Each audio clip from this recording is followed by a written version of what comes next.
என்ன பிடிக்கிட்டியா? மீசை மட்டும் பெருசா வச்சிருந்தா கரப்பாம்பூச்சி கொடுத்தாண்டா மீசை இருக்கு.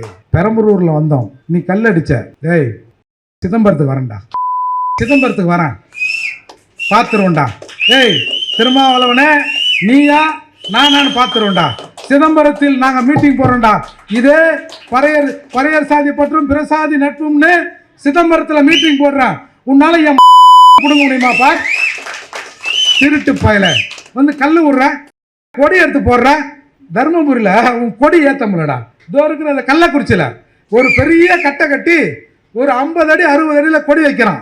நீ ஏற்றிட்டு போன உடனே அந்த கொடியை இழுத்து ரெவன்யூ கடாசுது, உடைச்சு போடுது. என்ன பிடிக்கிட்டியா? மீசை மட்டும் பெருசா வச்சிருந்தா கரப்பாம்பூச்சி கொடுத்தாண்டா மீசை இருக்கு. கரப்பாம்பூச்சி கொடுத்தா மீசை இருக்கு. ஒரே ஒரு 20 ரூபா இட்டு போதும் அந்த கரப்பாம்பூச்சி ஒழிக்கிறதுக்கு. இன்னும் கதை காட்டுறீங்க. சரி, சண்டை போடக்கூடாது. ஏற்கனவே நம்ம இளைஞர்கள் வந்து படிச்சுட்டு அவன் கேஸை வாங்கி வேலை இல்லாமல் கிடக்கிறான். திரும்பவும் நாம் இந்த இளைஞர்களை சண்டை போட விடக்கூடாது அப்படின்னு சரி படித்தோம். நாம் பிற சாதிகளோடு ஒற்றுமையாக இருந்து ஆட்சி அதிகாரத்தை நோக்கி நாம் போவோம்னு பார்த்தா கரப்பாம்பூச்சிக்கெல்லாம் மீசை வரும்னா ஒரிஜினல் பறையனுக்கு எவ்வளோ வரும்? குரு காடுவெட்டி குரு அவர்கள் சொன்ன மாதிரி பண்டாரப்பைய கிளிஜோசியக்காரன் உனக்கு இவ்வளோன்னா அப்போ உண்மையான ரெட்டமலை சீனிவாசன் வாரிசுகளாக இருக்கிற எங்களுக்கு எவ்வளவு திமிரு இருக்கும்? போட்டு பார்த்துருவோம்டா, நீயா நாங்களான்னு.